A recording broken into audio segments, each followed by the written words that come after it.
Hello all traders, today is Friday 17th of January 2025 and we're going to look at the trades that we have taken on Nasdaq, Dow Jones and S&P 500 futures and CFD contracts.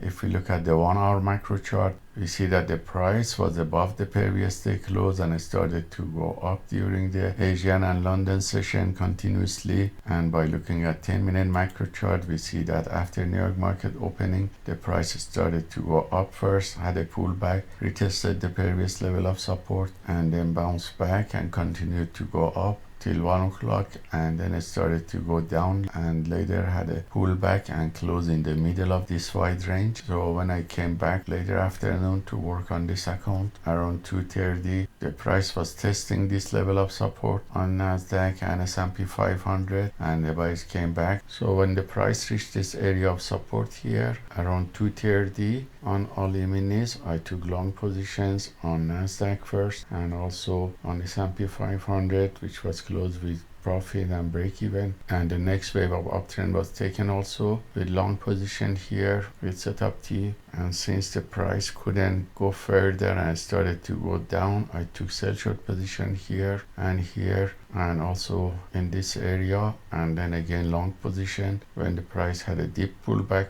around 3 o'clock and the buyers came back and reached close to this area of support. So here I entered with setup B with multiple long position on Nasdaq and also one on S&P 500, and all these signals were copied by copy trader to multiple Apex Trader funding accounts, and you see performance on one of these accounts which shows it was positive with profit factor of 2.52, which is coming from 66% win rate, 61 from 18 long position and 100% from 3 sell short positions. The average win to loss ratio was about 1.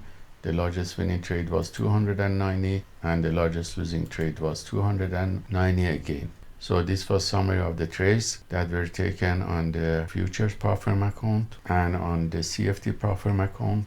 When I came back, it was close to the end of market here and it was very choppy. So I took only 3 light positions here on S&P 500 and Dow Jones. And you see the results here. One closed with break even, one with a small loss, another with a small gain on Dow Jones. So it was choppy and I didn't continue to trade because this account has unlimited time to pass. And this shows equity curve that was increased slightly and the statistics is similar to yesterday. Profit factor is 25 now and the equity curve is growing consistently. And from the 31 trades taken so far, we have a win rate of 90%, mainly from the long positions taken. And the account drawdown is below 0.2%. And we have room up to 5% daily loss limit. So we are in safe area. And this slide shows the distribution of the instruments and trades taken on Dow Jones, S&P 500 and Nasdaq. So hope this trade taken by the PAAT system for fast scalping on the futures prop firm account and also the CFD prop firm account is useful for you, and let us know if you have any questions. Have a wonderful day and also weekend.